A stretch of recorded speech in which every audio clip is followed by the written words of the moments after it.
They were 18, or 19, or 20 years old. Sailors in a tropical paradise. They didn't know that on the other side of the ocean, another group of young men was preparing to strike them while they slept. Their paths would cross for a few short hours on a Sunday morning in December. And in one terrifying instant, more than 1,000 of them would die.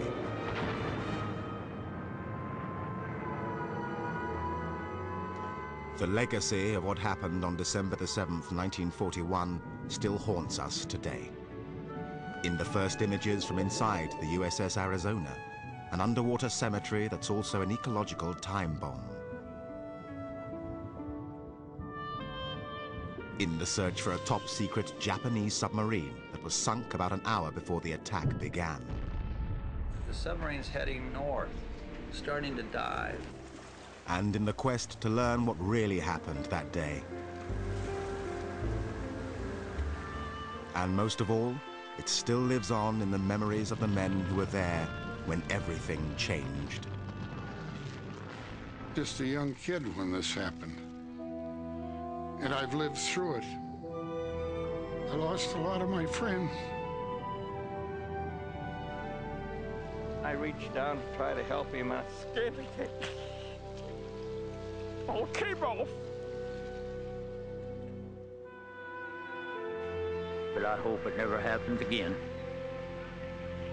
Nobody will ever know what it was like, except somebody that was actually there. They never had a chance. They didn't know what was coming. Nobody knew about it. They never woke up. This is the story of a day when the history of the world took an unexpected turn at a sleepy little port in Hawaii called Pearl Harbor.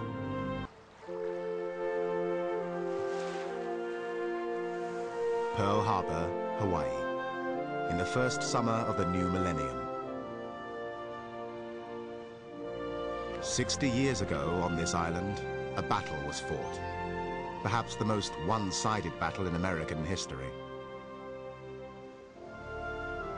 It plunged the United States into war, and in the space of little more than 2 hours, took the lives of 2,400 Americans.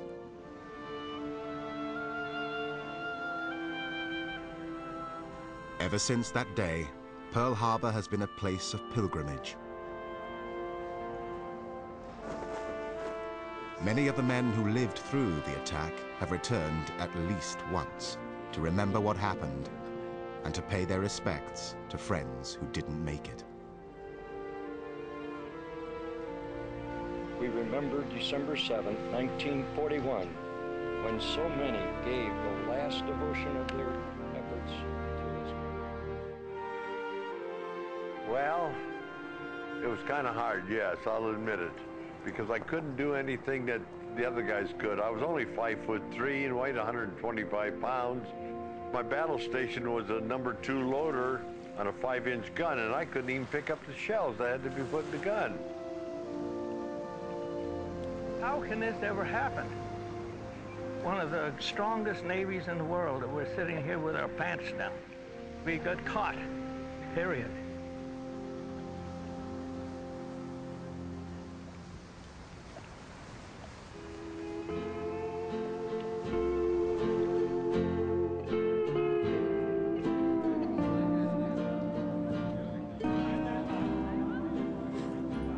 It was one of the best assignments in the Navy.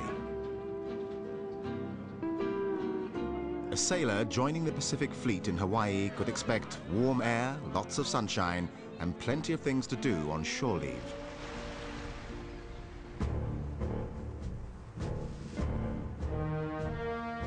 In the Atlantic theater of war, things were different.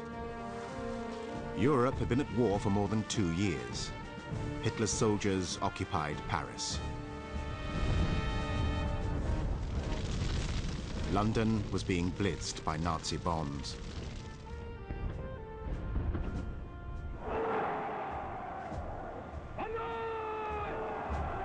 For sailors stationed in the Pacific, there was only one threat on the horizon: Yet most Americans knew next to nothing about the country or its people, who were thought to be short and nearsighted. Quaint little people ruled by an old-fashioned emperor.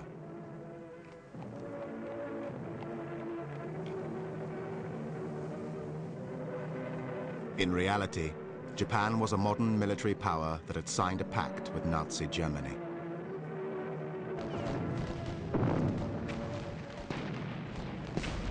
Japanese troops brutally occupied parts of China and were poised to move against other neighbors.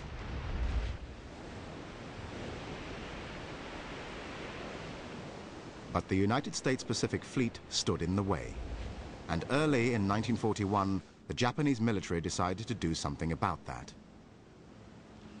Why would Japan want to go to war with the United States? What Japan wanted was the oil fields in the Dutch East Indies. What they wanted was the tin and the rubber out of Malaya. They wanted the Philippines because of its strategic location. Nobody thought that they would ever come out to Pearl Harbor. That's how you achieve surprise in war. You attack where nobody expects it.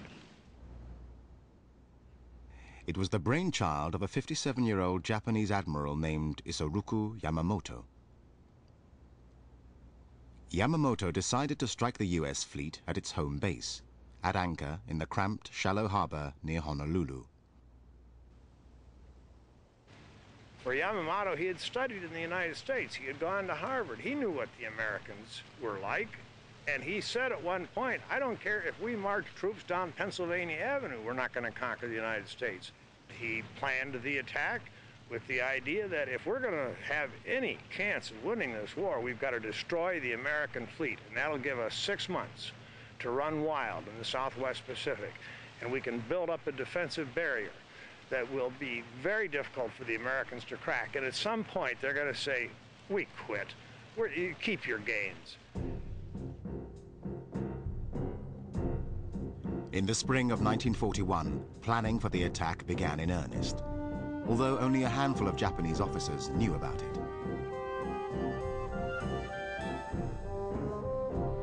A talented pilot named Minoru Genda was given the task of figuring out how to inflict maximum damage on the American fleet, especially its battleships and carriers, in a surprise attack from the air.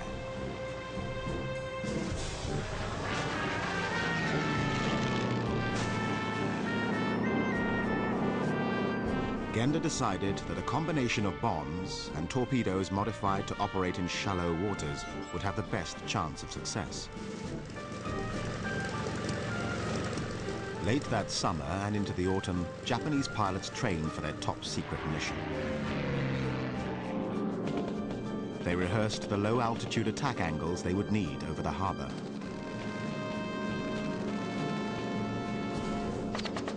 They practiced strafing runs over and over. By the autumn, Yamamoto's plan had evolved into a mammoth undertaking that would require 6 aircraft carriers, more than 350 airplanes, and, almost as an afterthought, 5 midget submarines.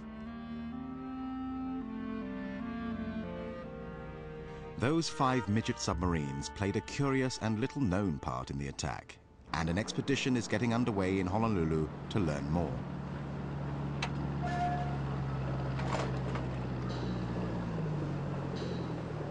One of the tiny subs almost cost Japan the critical element of surprise. And there's only 2 outliers. Target And 32, that's the one undersea explorer 16. Robert Ballard is hoping to find.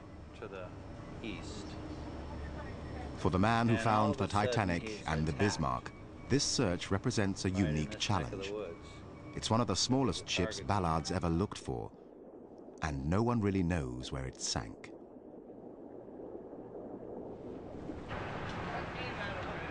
How are you? Nice to meet you. Nice to meet you. So, welcome aboard. Joining him will be a man who was part of the tell him we'll be submarine leaving task in a few force minutes. 6 decades ago, And Kichiji Dewa. Right. And then we'll be going... The midget submarine they'll be looking for was sunk by an American destroyer well before the attack started, and could have alerted the American forces, but did not. So, gentlemen, I'd like to introduce some colleagues here. Good morning, sir. Will Lehner and Russ Reitz were there when it happened. Glad that we can be friends. Glad that we can be friends.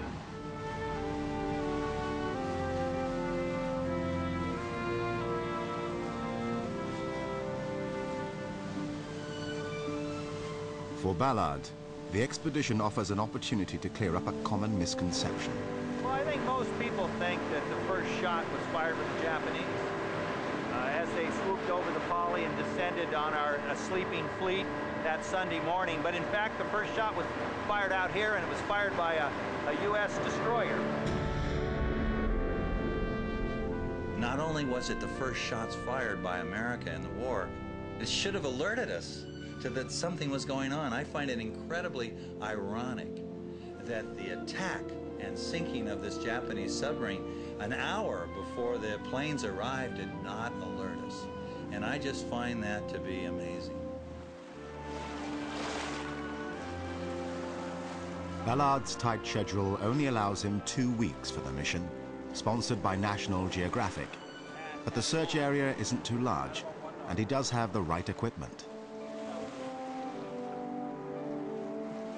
Now, all he needs is a little luck. We got to get it out.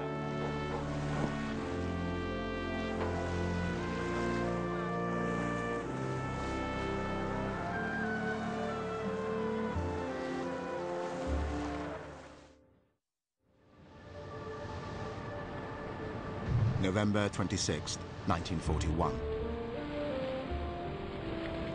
The Japanese armada slipped out of port and headed east through wintry seas.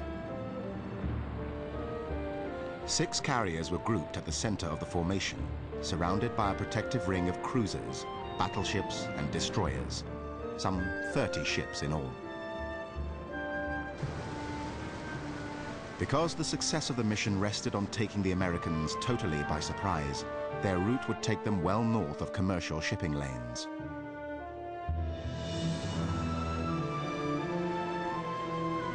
If another ship spotted them, the mission would be in jeopardy and possibly called off.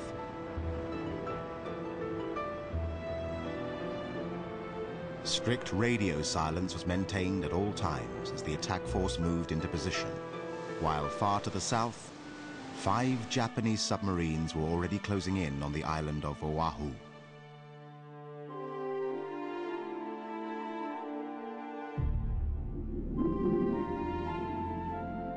Each mother sub, as it was called, carried 1 midget submarine lashed to its afterdeck. Together, they made up the most controversial element of the strike force. The Japanese wanted to put everything that they had into this attack, and they had midget submarines. And so let's use them, was Yamamoto's decision. Now, there were people in the Japanese high command that objected strongly to that. Don't bring submarines into Pearl Harbor. In the first place, they're not going to get in. In the second place, they're not going to do much damage if they do. And in the third place, and by far more important, that's going to tip off the Americans that an attack is coming. And it's going to put the Americans up in general quarters all across Pearl Harbor and all across Hawaii. So don't use them. But they did use them. Each midget sub would carry a 2-man crew into battle, 10 hand-picked, highly trained young men who were prepared to die for their country. On the night before the attack, they would penetrate Pearl Harbor, wait on the bottom for the planes to strike, then fire their 2 torpedoes at any large ship in their range.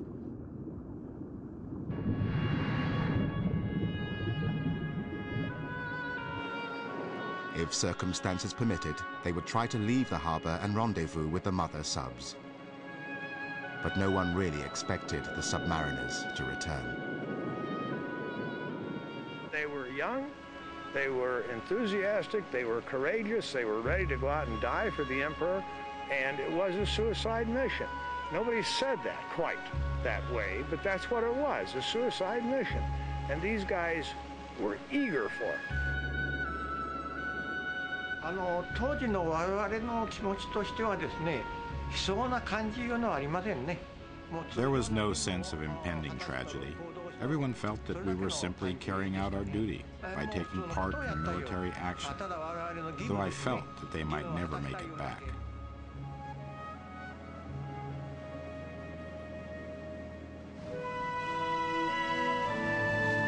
Day one of the search, about 2 miles outside the narrow channel that leads into Pearl Harbor. It was here, somewhere, that a destroyer called the USS Ward was patrolling in the early hours of December the 7th, 1941. I was thinking that we were a little more that way, but Russ says no, we were more this way. Yeah. But we were. Well, then you average those two, right? It's the history that tells you what you need to know. And so you have to steep yourself in history, and you have to read all sorts of sources because a lot of history is conflicting. One book will say one thing, one book will say another thing, and so you have to find out, well, what do we all agree upon, and where is the uncertainty? Here the uncertainty was, where were they exactly when the attack took place? Coming in from another direction. And all of the historical databases. Well, you know, after the war, and in fact during the war, this became a dumping site. And our biggest fear is that they dump something right on top of what we're looking for. So basically what you have down here is a museum of World War II. We don't know what the currents are going to be like. We don't know what the visibility is going to be like. We don't know how the ship's going to perform. So today is a big learning curve. Day one of our expedition. Ballard decides the work will go faster if he adds another machine to the mix, a remotely operated vehicle called Little Herc. Well, it's imaging ROV. It moves very rapidly. We can cover a lot of ground quick and see a lot of targets quick. So it's just a good way to go.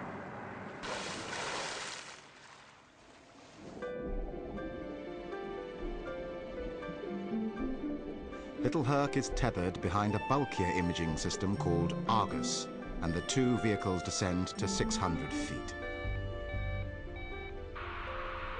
In the control room, the team gets its first glimpse of the sea floor.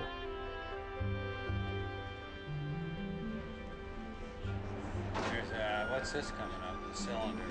Is that a torpedo? No. Piece of pipe. This is really exciting. Every little thing looks like part of it. Well, it looks like it. These are depth charges. There's a whole bunch of them. There's another one. As the first few days of the search come to an end, they've seen a lot of debris and not much else.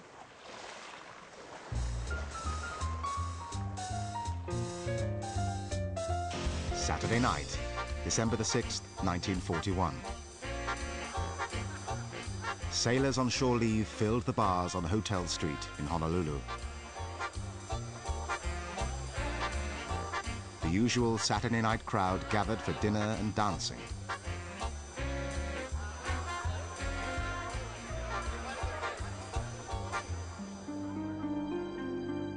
At Hickam Field, the airplanes were parked wingtip to wingtip.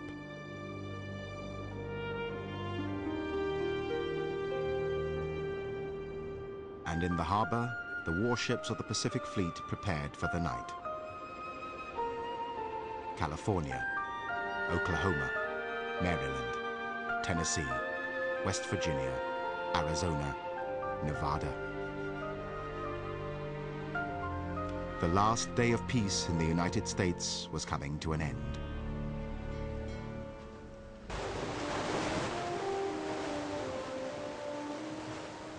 December the 7th, 1941, a few minutes after midnight. 10 miles away from the mouth of Pearl Harbor, the 5 mother submarines prepared to launch the midgets. The Japanese crews could see the lights on Waikiki and make out strains of jazz when the wind shifted. Each of the submariners wrote a letter to his parents. Sadamu Kamida was a quiet mountain boy who loved baseball. Forgive this negligent son for not writing these long months. We are soon to be dispatched to regions unknown. Should anything happen to me, do not grieve or mourn. Should I fail to write, do not be alarmed, for it means I am well and discharging my duties faithfully. Goodbye. クルーを出港する前の晩にですね。The night before they left, Commander Yokoyama, his crewman Kamida, and I went to the officers' mess that normally enlisted men couldn't enter. We ate a farewell dinner. Later, there was a small party in the officers' wardroom. Dewa watched his friends enter the midget sub and spoke to Yokoyama one last time over a phone link. I said something like, "Take care to them." I didn't say anything special, just words of parting said on the phone, very normal. Even though the fact that they wouldn't return was a foregone conclusion, we didn't talk about it. The midget carried by Dewa's submarine was the first to leave, released into the water around 1 a.m. By 3 a.m., all the midgets were making their way toward the harbor, except the one skippered by Ensign Sakamaki. He was having trouble with his gyroscope.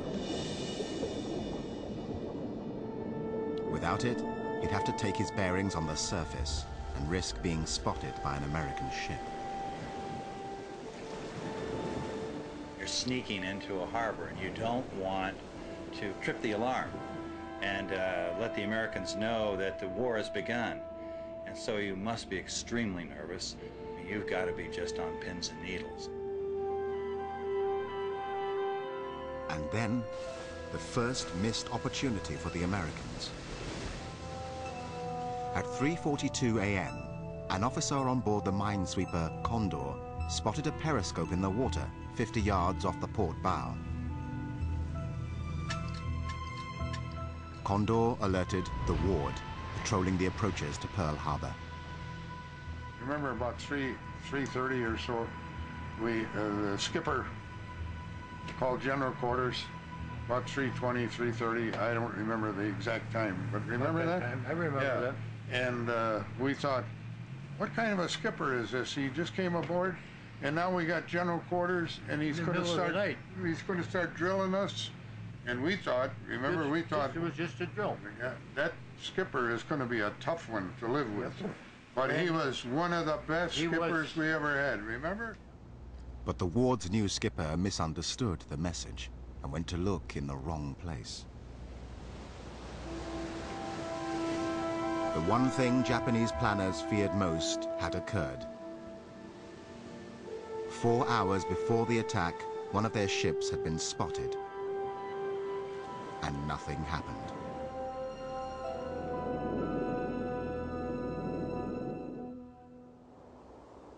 Sunday, December the 7th, around dawn.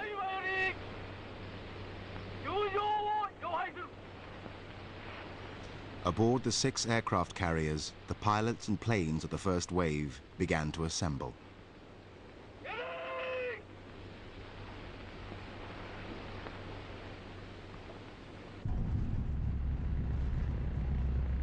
Yamamoto's plan called for 2 distinct waves of attack. The first to reach Honolulu about 8 a.m. The second to follow within the hour. It meant getting the right aircraft into the air at the right time. Each wave would take about 15 minutes to launch.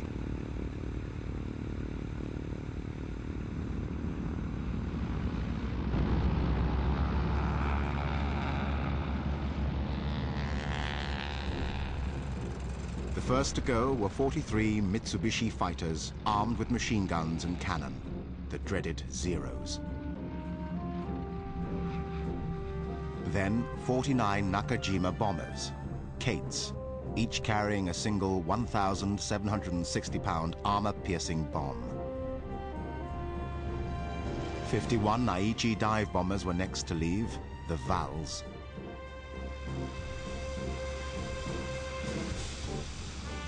And finally, another 40 Kates carrying specially modified torpedoes.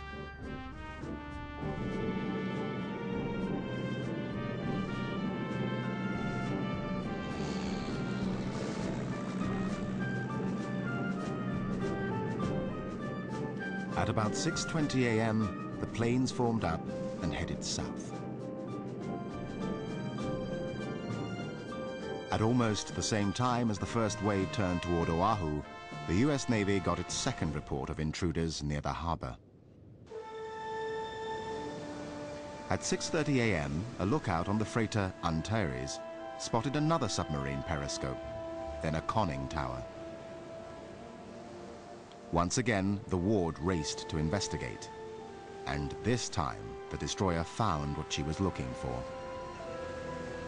The submarine started to surface, and I'm midships right at the rail.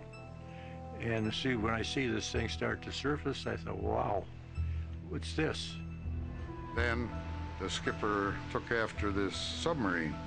And of course, we didn't know it at the time, but later on, he told us that his first thought was ramming it.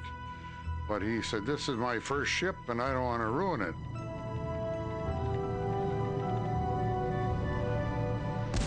And then all of a sudden, number 1 gun fired, and they missed because their elevation wasn't great enough, but we were that close.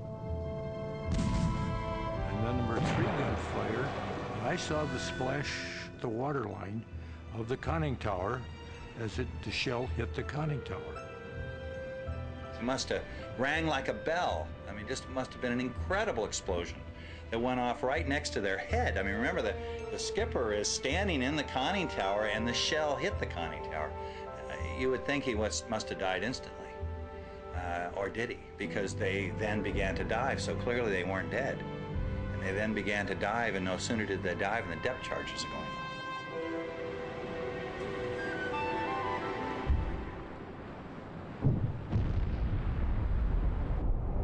Exploded, and I didn't see the submarine as it came up, but I'm told that it came up and rolled over and then went back down again.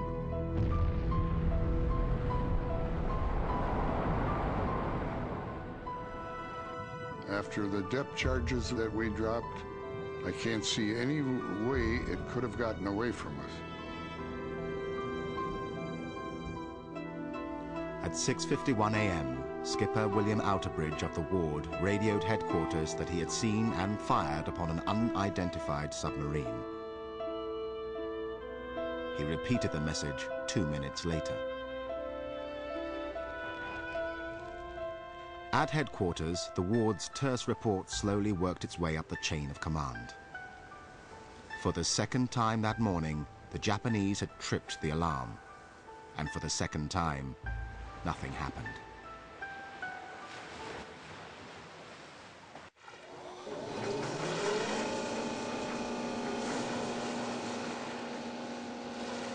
Day 10 of Ballard's search, and still no sign of what they're looking for. And that was We were in here. The submarine was coming this way, and we were coming this way. Why was this one on the surface? Maybe he's not sure, but maybe the passenger in the small submarine, they are looking and then they make sure the position. So far, Ballard has covered about 2 square miles of seabed in an area called the Flats, where the Ward was patrolling.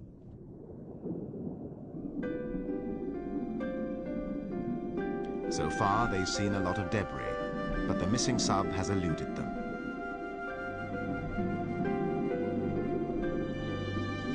Each time they pick up a promising target on sonar, it turns out to be something else. A crumpled seaplane used by the Navy in the late 20s and 30s. A Grumman Hellcat fighter. Then, part of a similar type of midget sub, captured later in the war and then dumped. And finally, something that seems to have treads. You think so? Yeah, it's a tank. The tracked vehicle. Well, let's work it over. Yeah, look. Another day's search is coming to an end without results. Exhausted all our targets. Yep. There's nothing left to look at. All right, well, the only thing left is the base of the wall, and that the sub does, so let's call it a wrap and pull it up, okay? Out of the pool. That's good.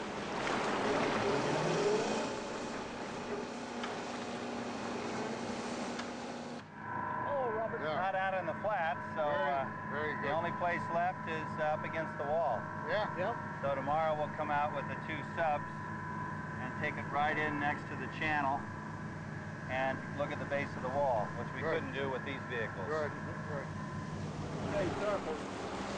They've used up most of their allotted 2 weeks, with nothing to show for it. For Bob Ballard and his team, time is running out.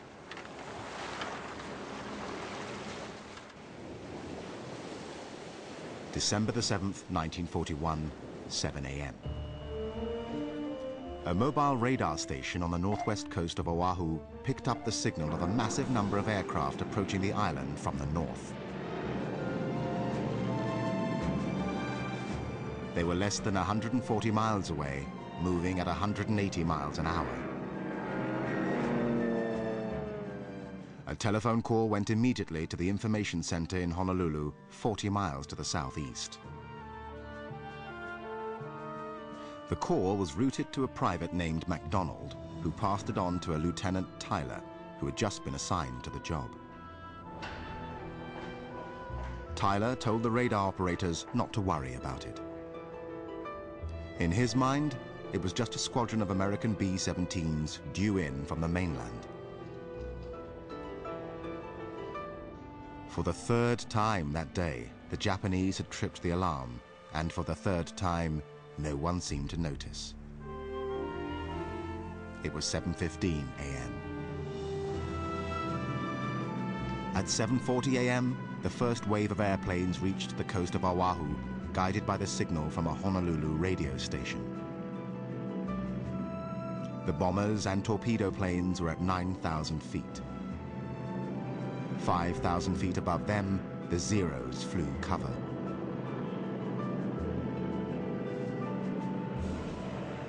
The first wave began to break up into their attack formations. One to fly inland towards Wheeler Airfield. The other to move down the western coast to Pearl Harbor.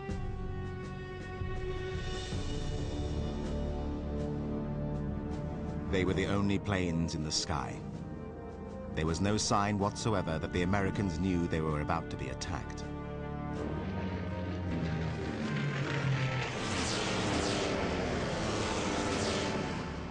At 7:50 a.m., the first wave reached Pearl Harbor. Among their first targets, Hickam Airfield and the Naval Air Base on Ford Island.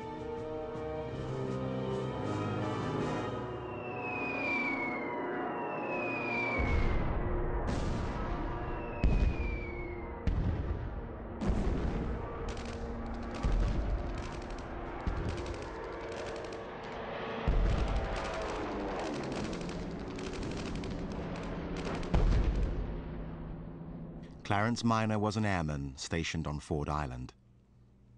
After all that noise on the tin roof up there and stuff were popping around, I looked up and I saw this airplane come diving down and that big meatball, and I said, oh shit.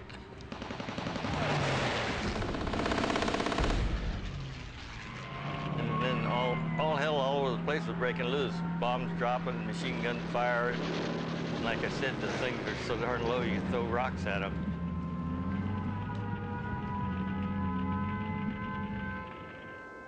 Ralph Lindenmeyer was also on Ford Island. 7:55 in the morning, an explosion woke us up. I looked up at the clock when I first heard the explosion and felt it, and I said, the Japs are here. And when I looked out the window, the plane came over and it had saw the meatball on the fuselage and the wings, and I could look into the pilot's face and I could almost see him grinning. Anchored on Pier 1010 was the utility vessel Argon, where 19-year-old Charles Christensen worked in the machine shop. I thought, oh, that was a bad explosion. I wonder what happened. And I opened the porthole up, and I stuck my head right on out there, you know, and oh boy, was there ever a fire on Ford Island. I thought, oh my goodness, something is really bad blowing up over there. It took a while for sailors in the ships at anchor to comprehend what was happening. Bert Davis, a machinist's mate on the USS Selfridge, thought it was some kind of readiness drill. That's where I was standing when the plane came in. I was standing there shining my shoes. And I saw these planes coming in. Came right straight across where the Raleigh was. And I thought to myself, what in the hell is the Army doing holding maneuvers on a day like this?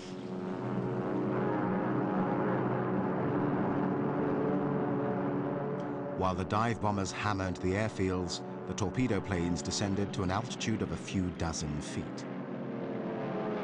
and took dead aim at Battleship Row.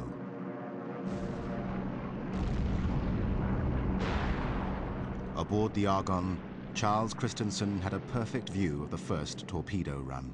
He's coming in almost straight across me at a slight angle across, and he's low enough that he's maybe 30 feet off of the water, which puts him maybe eye level or a little more from me, and I can see the man's face. He's got his helmet on, he's got his goggles on, and he's looking over the side, and when he straightened that plane out, leveled it out, he dropped that torpedo, and I thought, oh my God, look at that.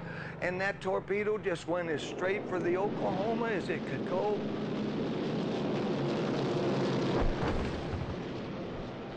This photo, taken from a Japanese plane, shows Battleship Row just after the attack began.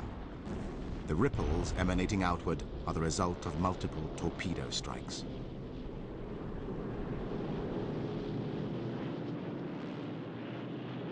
George Smith was below deck on the battleship Oklahoma when General Quarters sounded. Then all of a sudden the guy come over to the loudspeaker, "This is no shit, move it." And then we got a torpedo. I was really so scared I didn't know what the hell was going on. The Oklahoma started to capsize almost immediately. When they said abandoned ship, the only way we could get out was through the Kingsville window. We went out there, and the ship was rolling on top of us. Maybe we jumped about 5 feet into the water, which wasn't far. But when you turn around and see this thing coming on top of you, you swim for all you can swim and as fast as you can swim. Because we know we had to get around the big gun turrets. They were coming over next on us. It went over so fast, I just was sure, I didn't know, but I was sure they were trapped inside of that because it just rolled right on over, and there it was, keel up.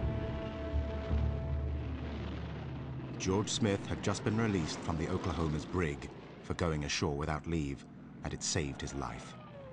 And when the ship got the torpedo, the brig was in the carpenter shop on board ship.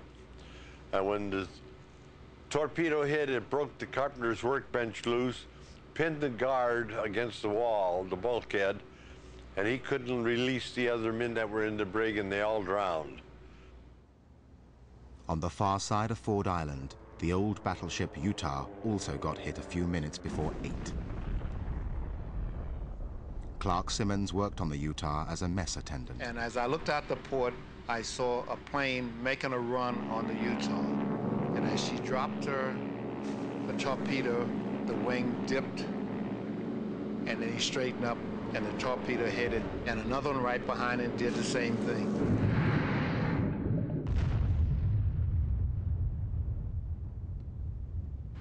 And we knew that it was just a matter of time before the ship was going to sink.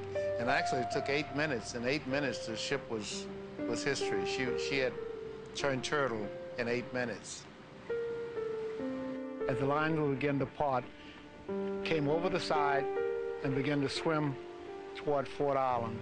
And as we were swimming, they were machine gunning us from both directions, from this direction, and when they came from Pearl City over here, from that direction also.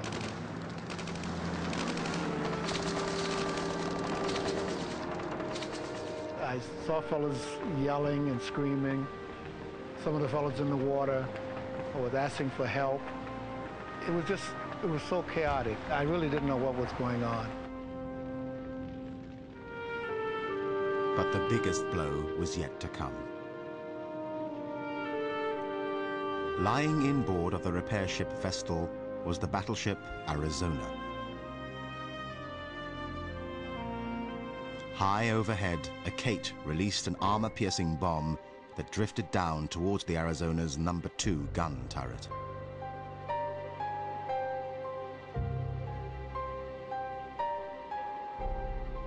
It was 10 minutes after 8.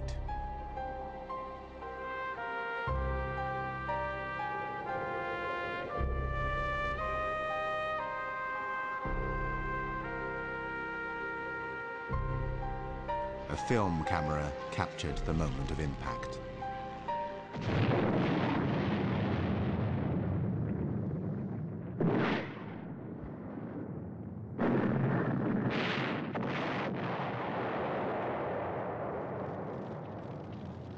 In that instant, more than 1,000 crewmen died.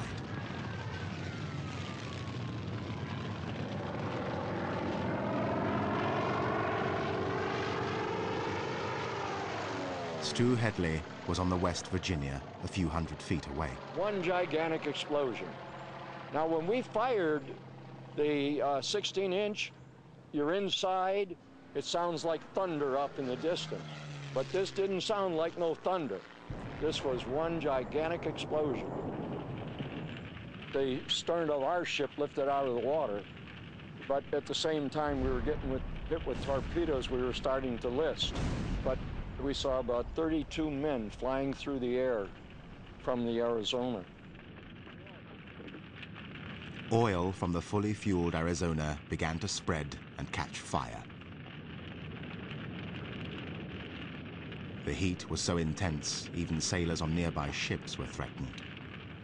So Crossan and I stripped right down to our undershorts and jumped in and swam underwater. Now, we're not underwater swimmers, but we swam underwater that day because that was the hottest breath of air we ever breathed, because that was the oil from the Arizona that was ablaze. The bomb had penetrated Arizona's forward magazine and ignited more than 1 million pounds of gunpowder. Those who were still alive found themselves in an inferno. They were in this oil that was on fire. They were trying to swim out of it. They'd come up and trying to get their breath. Their eyes, the white of their eyes was just as red as they can be. I can just see it today. The skin on their face was just falling off. And on top of that, all of this oil, and they were just drenched in oil.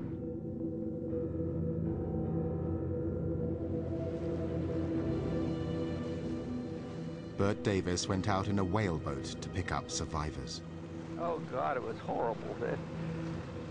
Just one fella started to reach up to try to get a hold of the gunnel on the boat from the outside, and I reached down to try to help him, and I took him by the arm, and as I tried to lift like that, the skin all came off. He was dead by the time we got him in.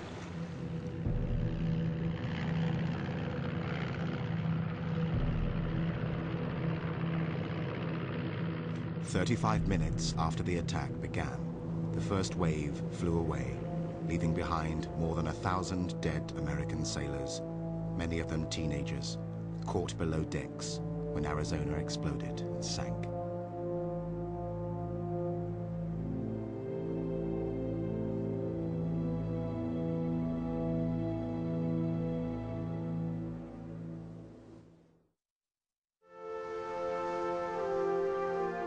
Six decades after the attack on Pearl Harbor, the Arizona still lies where she sank with her cargo of sailors. Most of their bodies have never been recovered.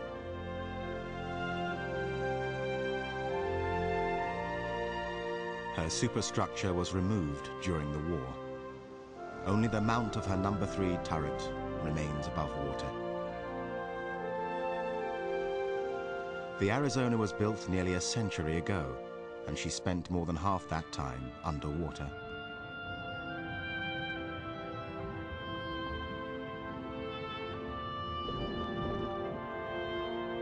The National Park Service, which is responsible for maintaining the memorial, periodically checks on her condition.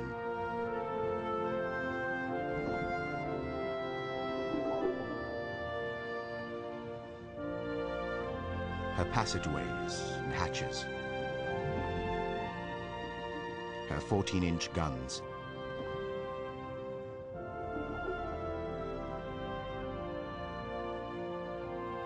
The interior of the ship is too dangerous for divers, so it's never been investigated by the Park Service, until now.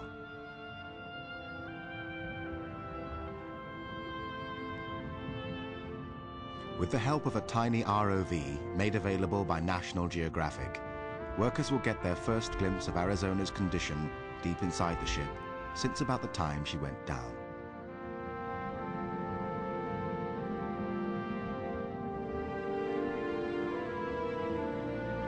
The initial survey reveals that the corrosion is worse than expected. And that may portend an ecological disaster because of something happening deep inside the ship.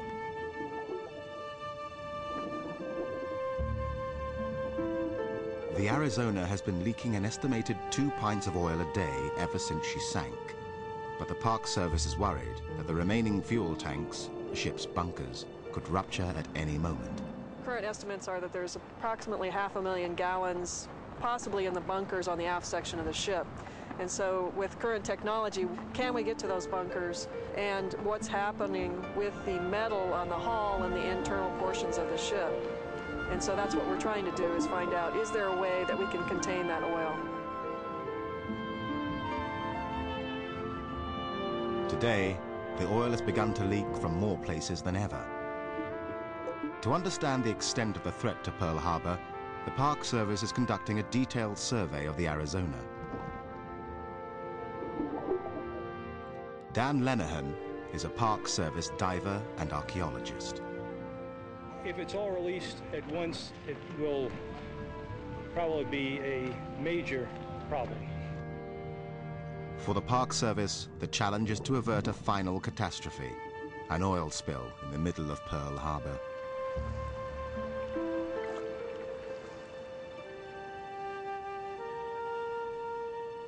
There's no excuse for having this happen here. There's no excuse for not knowing enough about this ship that it would go to the point that we would have a travesty like that on our hands. We need to get ahead of it, need to find out what's happening.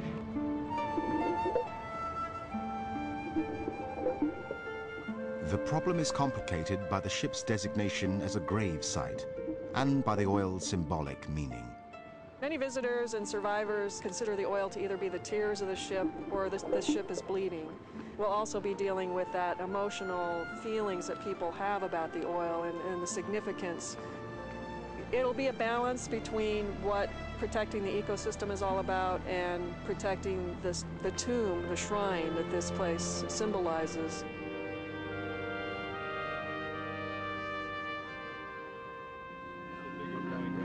Joining the Park Service on its survey is National Geographic underwater photographer David Duboulay. Even though parts of the Arizona were salvaged and the rest is slowly corroding, it is still impressive close up. These huge naval rifles, they could fire something that weighed almost the weight of a Volkswagen 20 miles away. The Arizona, in fact, every battleship was built around these main armaments.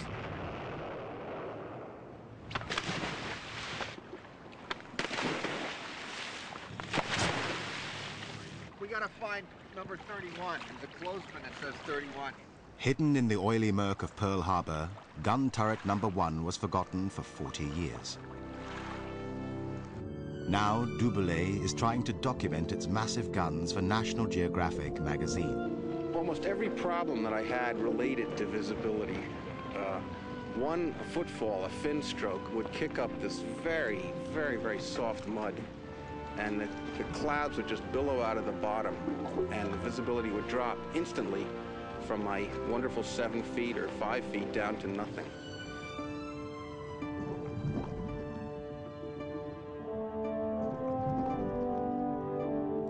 The guns are as long as a bus, and bringing enough light down here to photograph them is an arduous operation.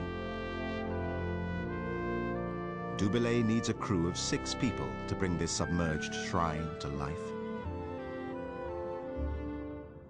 His moody images recall the ghostly legacy of the Arizona. I think I got the shot. There's a shot of the 3 main guns of turret number 1, and they come out of the gloom like 3 fingers. And I'm looking up at them with a green background in the background. It's very gloomy. It's very dark. And Dan Linehan from the Park Service is down looking and examining the central barrel of the guns. It's a very gloomy, secret picture of the Arizona.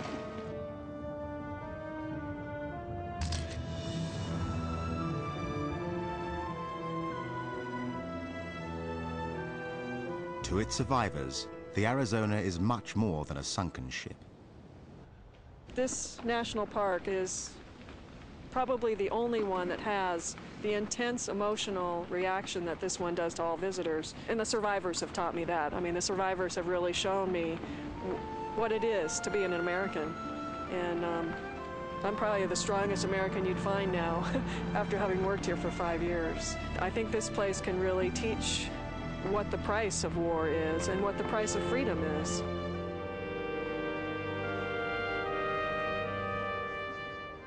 Inside the memorial, a wall lists the 1,177 servicemen who died on the battleship.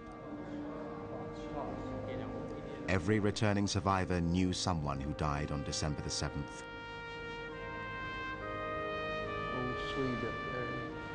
Smith, Randolph Smith, he got machine gun.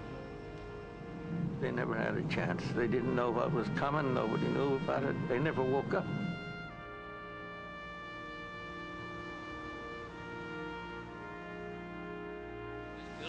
Aloha.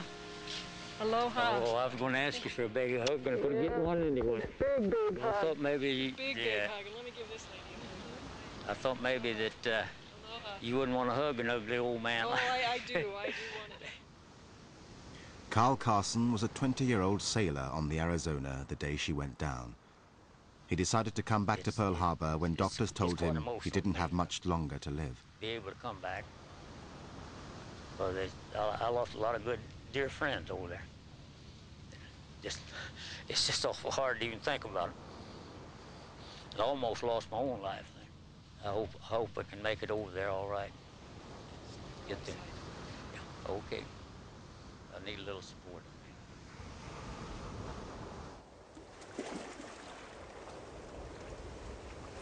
Carl has never talked very much about what happened to him that day.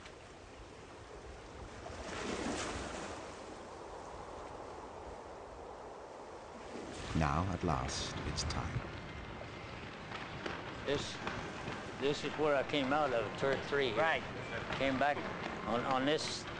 There used to be ladders up and down the thing, and I came out the turret and went down on. Well, I was out on deck doing the morning chores. All of a sudden, this plane come along, and didn't pay much attention to it because planes were landing at Ford Island all the time. And all of a sudden, the chips started flying all around me, and there was a plane that was strafing me. And somebody hollered, "It's the damn Japs, get under cover."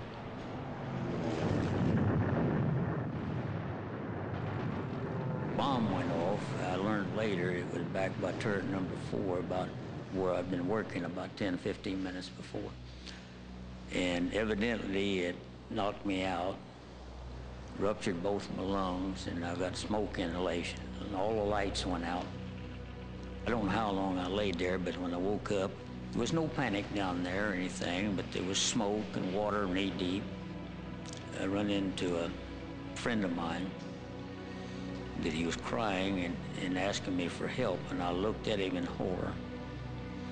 And the skin on his face and his arms and everything was just hanging off like a mask or something. And I took a hold of his arm.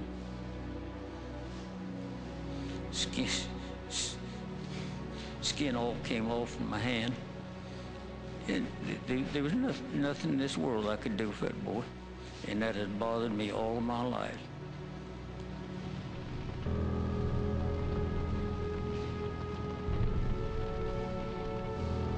Well, they gave the word to abandon ship. And we just practically stepped off of the quarterdeck into the water, and I guess I must have passed out.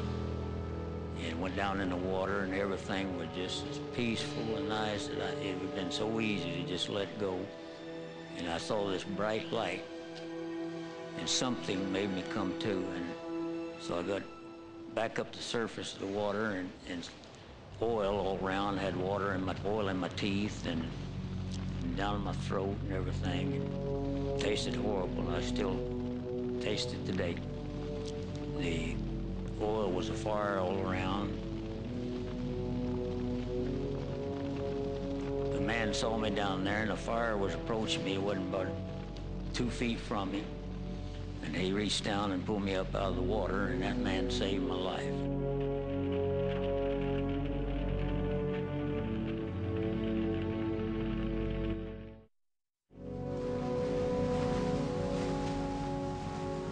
Bob Ballard has spent the entire mission searching the flats outside the harbor without finding any sign of a lost midget son. This is only, this is a mile. Okay. So what we're going to do is we're going to drop you down here at the base. At the base, or comfortably out. Now he's turning his attention to the steep coral escarpment running roughly parallel to the shore, an area he calls the wall. In an expedition like this, you have to put your mind in the mind of the commander of the submarine, because his actions are going to define the size of the search area. What he does at that moment is going to tell you how big a search area you have to have. Clearly, if he was killed outright, then you didn't have to put yourself in his mind at all, because he's dead, and he's going to be right where they say he sank. But if he's still alive, he's going to then take certain evasive actions, and you have to then say, well, if I were that person, what would I do? And there were 2 options he had. One was to continue forward into Pearl Harbor, or the other was to turn and run for the high seas. If the midget made a run for the high seas and sank farther out, there's no hope of finding it in the remaining time. But if it had continued toward the harbor, Ballard's team might stand a chance with the help of their own miniature submersible. All the hardware's on the other side, Mark. All righty, it's all yours. Well, I'll be talking to you over at the ring. Nice dive. Yeah, I'll be talking to you. Good luck. Head north. Turn left.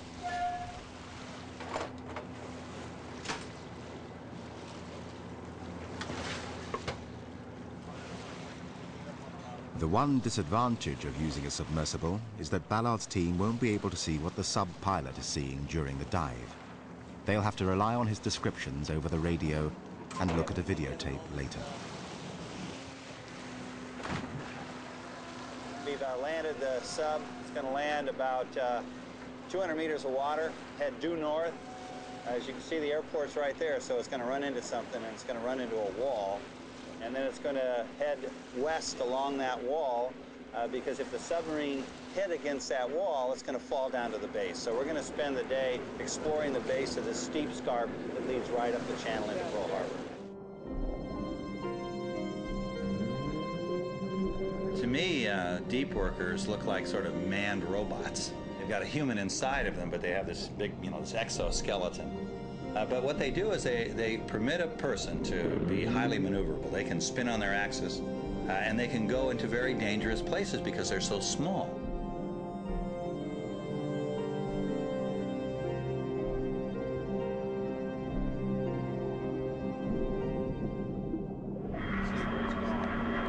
That makes sense.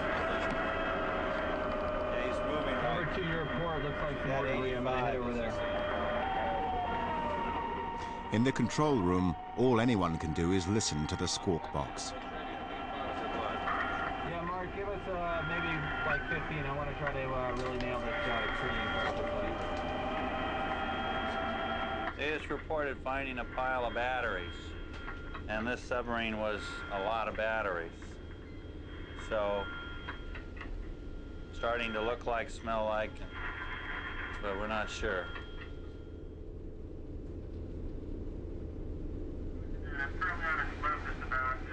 Then the sub-pilot spots a torpedo. Did he say? Right, where it should get interesting, and it is getting interesting.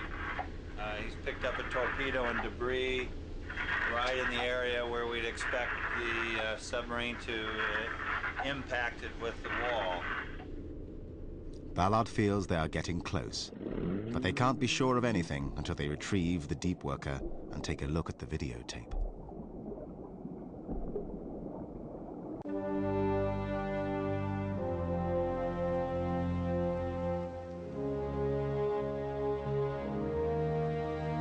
December the 7th, 8:35 a.m., and the beginning of a brief 20-minute lull in the action. At airfields all over the island, crews scrambled to clear the runway so American planes could get in the air. Anti-aircraft guns were made ready. Field hospitals were set up to take care of the wounded, many of them burn victims.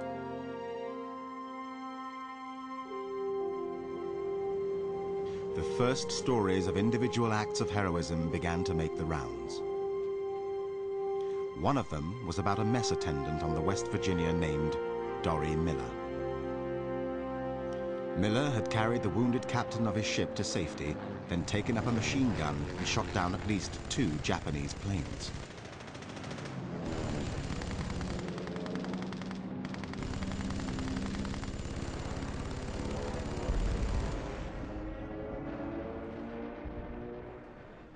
What made the story remarkable is that Dory Miller had never handled a machine gun, much less trained on one, because he was black, and like all African Americans in the 1941 Navy, restricted to the lowest ranking jobs.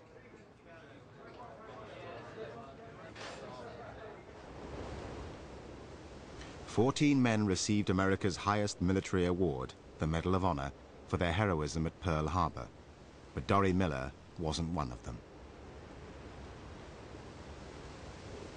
He got the Navy Cross instead. And the only reason why he didn't get the Congressional Medal, because he was black. You know, and the Navy being what it was at that time, you only could be a servant to the officers. He never gave any thought for his life or anything. He grabbed a machine gun and he just started blasting away over the side of the ship. What he did was courageous, and many of us thought that man should have been given the Congressional Medal of Honor. 2 years after Pearl Harbor, Dory Miller died when his ship went down, torpedoed by a Japanese submarine.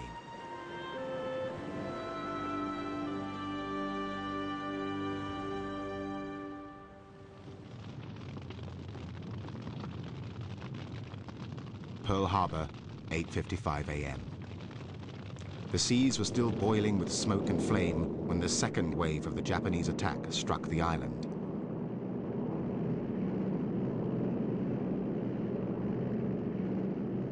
This time, 167 aircraft split into 2 main groups.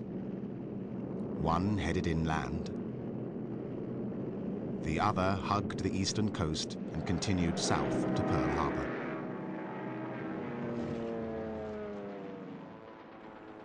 But this time, the Americans fought back.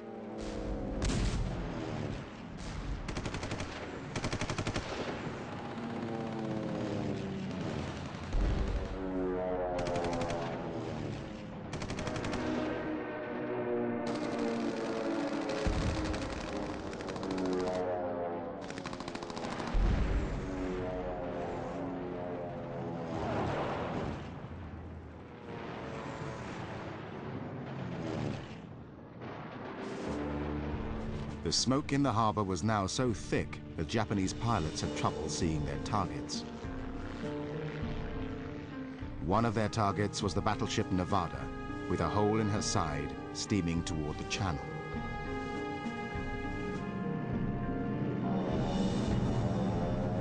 Dive bombers honed in on the crippled giant. If they could sink the battleship now, it might block the channel and trap the fleet in the harbor. With all of these planes coming in, when the Nevada got underway, the planes come in, dive bombing that. It looked like bees coming back to the hive. There were so many of them in there at one time that it was amazing that they didn't collide.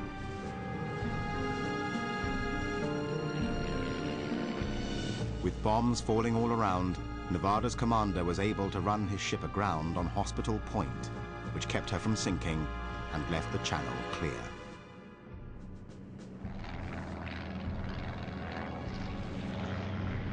By 10 o'clock, it was over. The second wave of attackers headed back to their carriers, leaving behind a shattered Pacific fleet. December 7th, 1941, a date which will live in infamy. The United States of America was suddenly and deliberately attacked by naval and air forces of the Empire of Japan. The United States was at peace with that nation. On the mainland, Americans were stunned by the news they were hearing from Pearl Harbor. Every American alive over 65 years of age can remember exactly where they were and what they were doing when they got the news. It was a unifying event. It brought us together. Nothing else could have done it in that way. And dastardly attack by Japan on Sunday, December 7th, President Roosevelt addressed the Congress the following day. A state of war has existed between the United States and the Japanese Empire. And by December the 11th, the United States was at war with Germany and Japan, plunging it into a conflict that would forever change its place in the world.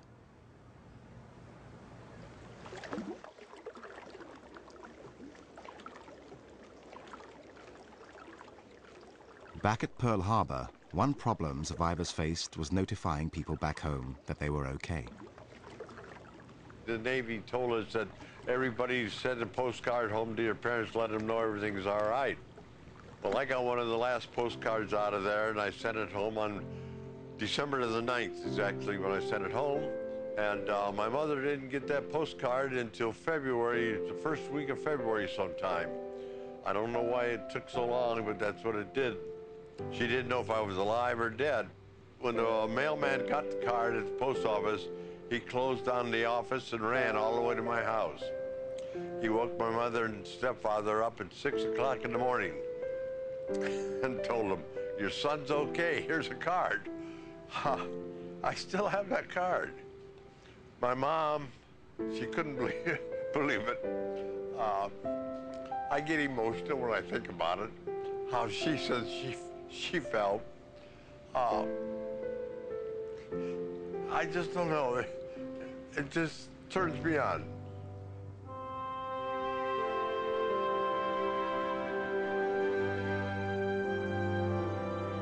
Jack McCarran had been married to his high school sweetheart, Roberta, for 7 weeks when the attack came.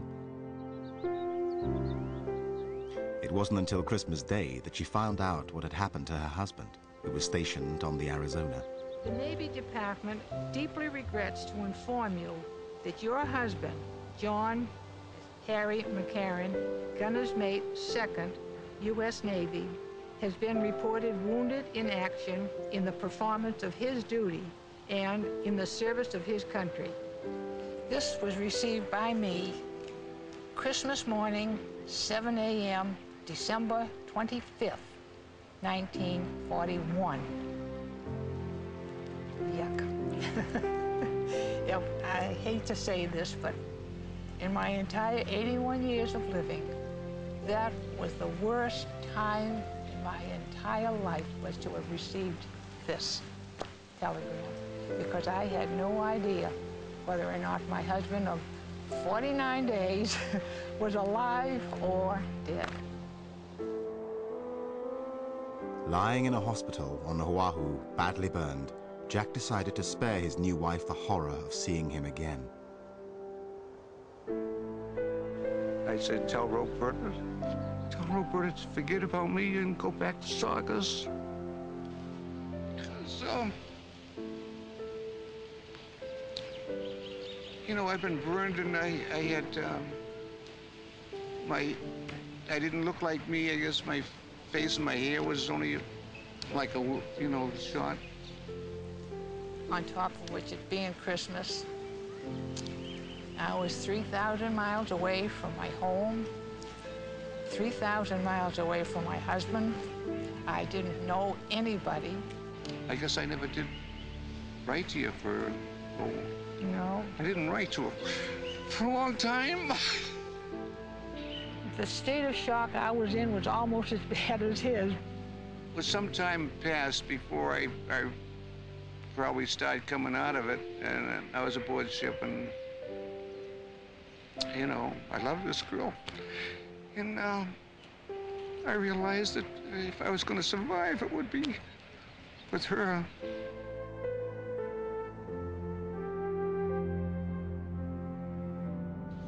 My friends and shipmates took me over to the sick bay at Fort Island.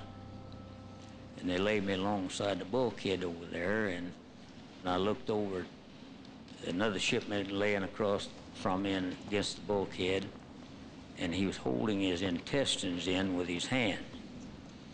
And he looked up at me, and he said, "It sure, war sure is hell, isn't it, shipmate?" And I said, "Yeah, it is." Well, lately I was diagnosed with stomach cancer, and I don't figure I have too many more years to live. And I thought that perhaps I might be a poor spokesman, so to speak, for my shipmates in telling my story so that they wouldn't be forgotten. And that's one and only reason that I came back. And I'm a kind of a private person. It's been hard to do, but I think it was time that it needed to be told. And I think it has been well worth it. I feel a lot better now.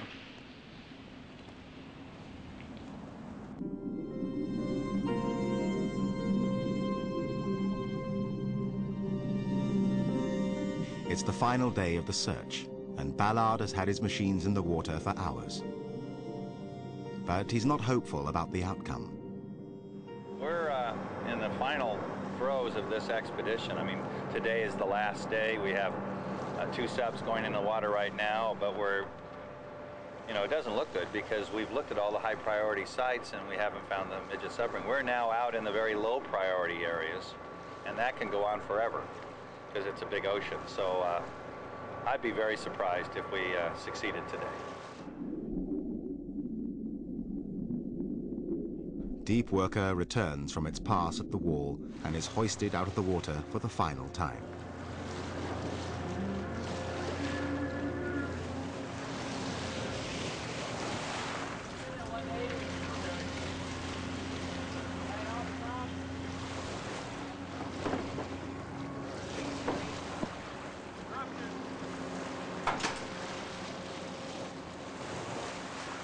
With it is a videotape of the debris it encountered. The news isn't encouraging. We have a possibility, but I personally am not overly optimistic.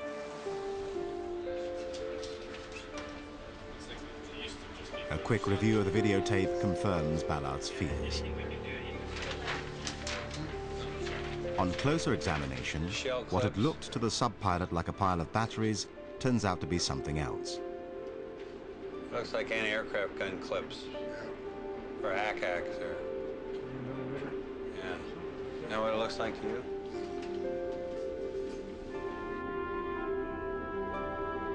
And the torpedo the pilot spotted has had its warhead removed, so it can't be from the lost midget sub. You reach a moment when you know you're not going to succeed. Because you've given it the best shot. You're going back over the same territory, seeing the same targets a second or third time.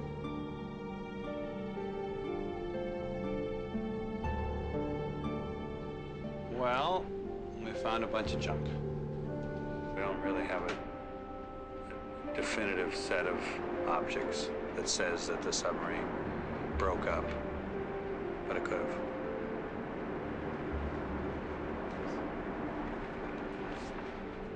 So,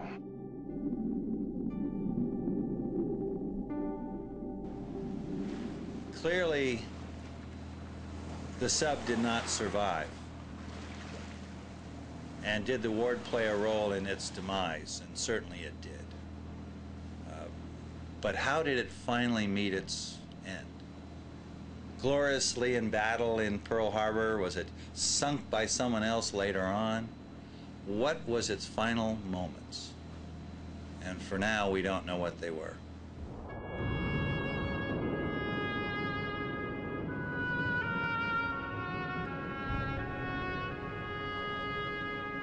The mystery of what happened to the midget subs would have been even deeper had it not been for a surprise development on the morning of December the 8th, 1941.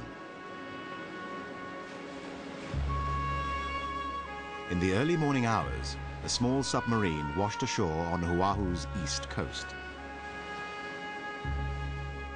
It was the one piloted by Ensign Kazuo Sakamaki, the sub with the gyroscope problems. Sakamaki also washed ashore, exhausted and delirious. He was captured before he could kill himself, and thus became America's first prisoner of war. Of the 10 submariners who set out before dawn on the 7th, Sakamaki was the only one who survived. Historians have generally labeled the submarine mission a failure, since only one midget that we know of entered the harbor and was sunk during the attack after firing 2 harmless torpedoes.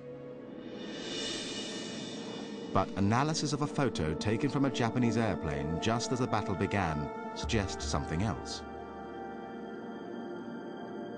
It shows Battleship Row already under attack, a few minutes after 8, and in the water just beyond, a shadowy shape that appears to be a small submarine, and the wake of a torpedo aimed directly at the West Virginia.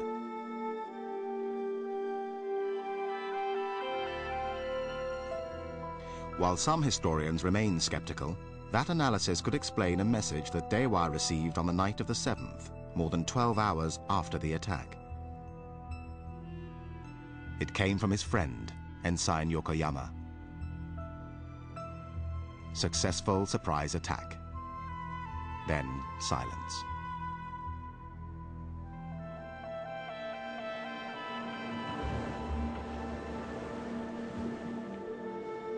Yokoyama's sub never made the rendezvous, and neither did any of the others.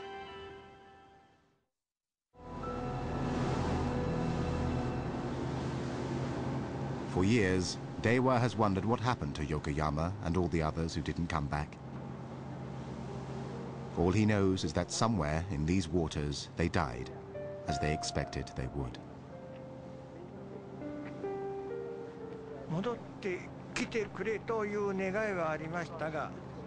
Of course I hoped they would return, but the commander told me, if I come back, I'll come back with a wolf, as we say in Japan, and put the mother sub in danger.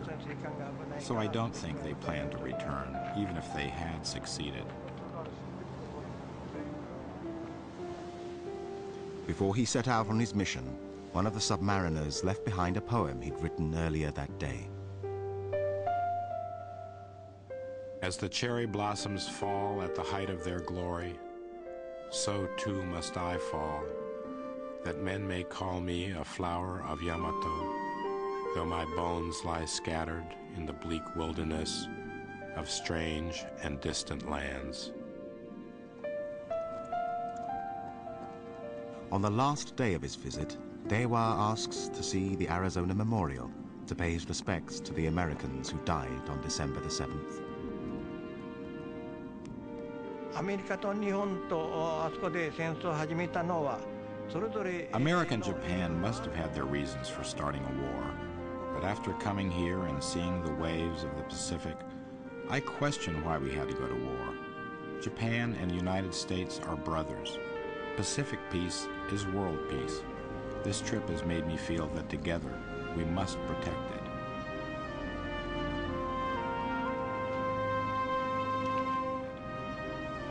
Jack McCarran and Carl Carson are also there to remember their ship and their shipmates.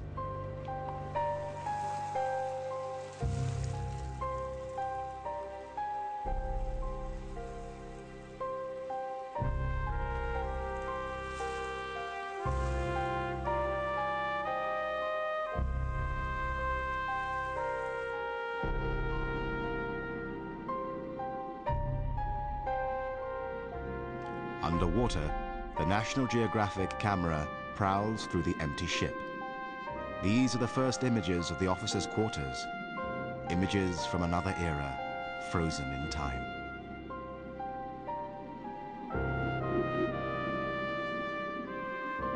A bathroom with its regulation soap dish.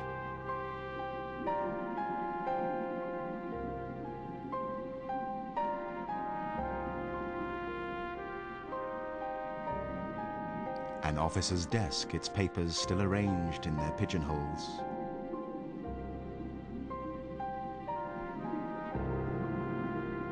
A wash basin now filled with sand beneath a shaving mirror.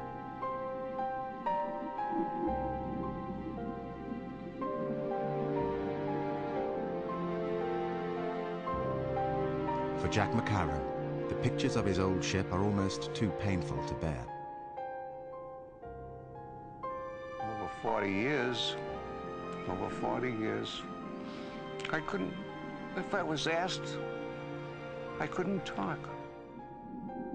I didn't talk about it, I didn't think about it. I had erased it from my mind. I didn't have any memories. I really didn't.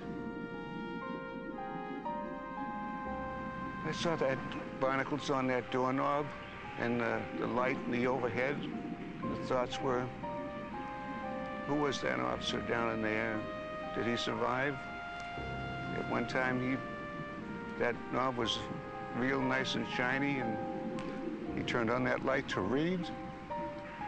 I don't remember the ship as that.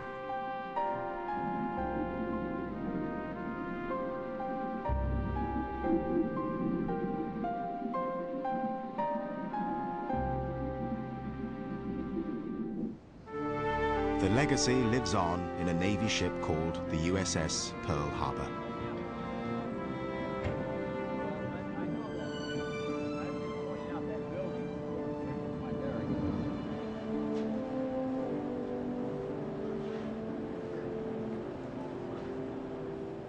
For survivors, a journey on this ship is a chance to see the advances that have taken place over the decades.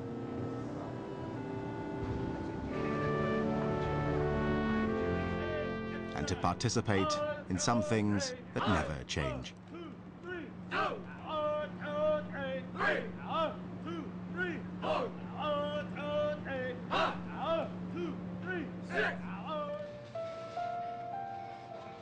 Wandering through the galley, Clark Simmons recalls his service in the segregated Navy of 1941. There was only one duties open to you, and that was serving the officers. But I've been very impressed with the achievement of the black Americans aboard here, with the young ladies. Some of the leading petty officers aboard this ship are black Americans. I don't know the words to put it, how happy I am to see the things that they have done.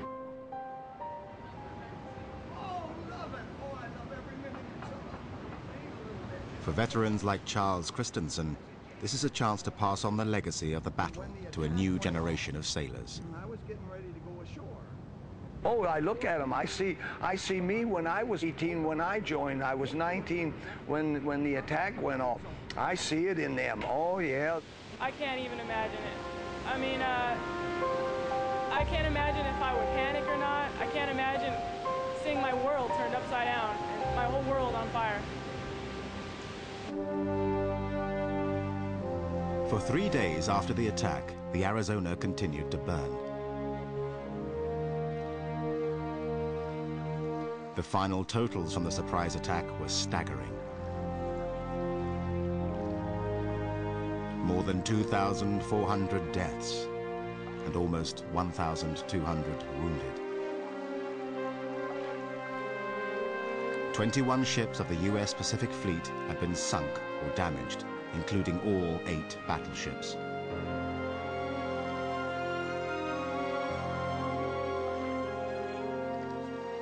Over 300 airplanes had been put out of commission.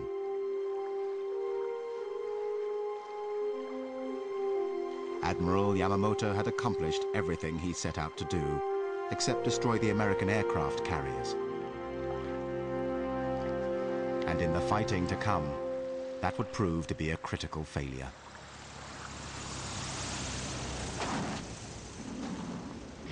One of the best things that ever happened in the United States was our carriers were not involved in the attack. Yamamoto sank battleships, but the battleship was not the queen of the seas any longer. After that day, from now on, it's the aircraft carrier. And the attack on Pearl Harbor, for all of the losses of lives, which comes first, of course, and the losses of ships, they didn't sink any aircraft carriers. And that made what was already a very bad mistake on Japan's part even worse. But perhaps the greatest miscalculation was how the defeat would affect the American fighting spirit. Instead of a crippling blow, it became a rallying cry. The next morning, the fire was still burning, and there was a ship, some of them, and I'm not for sure that some of them that still had the flag flying from yesterday. And at 8 o'clock, guess what? These ships are sitting there in the mud. It's time to raise the flag, and there's the American flag flying. Everything is fine.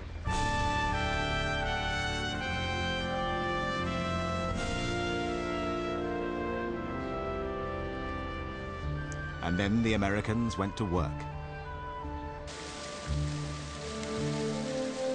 Every ship that had been hit except the Arizona, Utah, and Oklahoma was refloated, repaired, and put back into service. Many would take part in the battles yet to come: Guadalcanal, Iwo Jima, Okinawa. And so would the men who survived that day. I grew up in the Navy. I learned a lot. When I came out of the Navy, I was 6 foot even, weighed 200 pounds. I actually grew up. I learned to be, we say, a man. When I walk as a Pearl Harbor survivor, especially when I have my uniform on, I walk very proud. I represent the country, and I will represent it to the day I die. And I will always be proud to be part of it.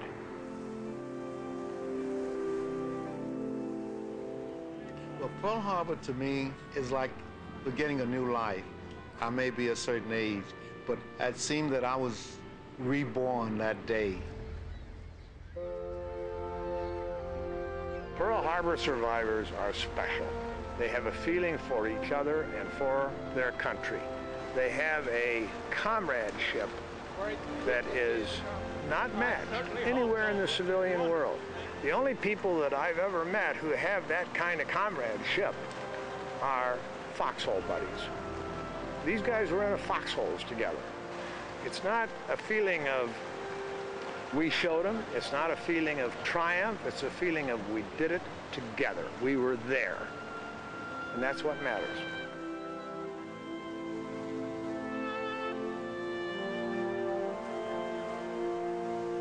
It's kind of a hallowed place, and it's very beautiful.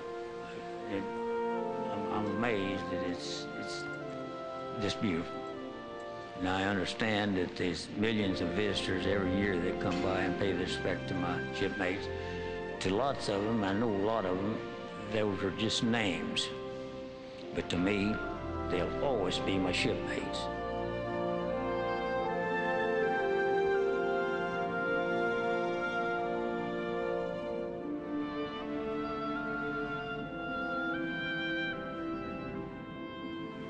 I don't think we'll ever be done with Pearl Harbor. I think Pearl Harbor is like Gettysburg. It's like Appomattox. It's like Lincoln's assassination. It's like Yorktown and the surrender to General Washington.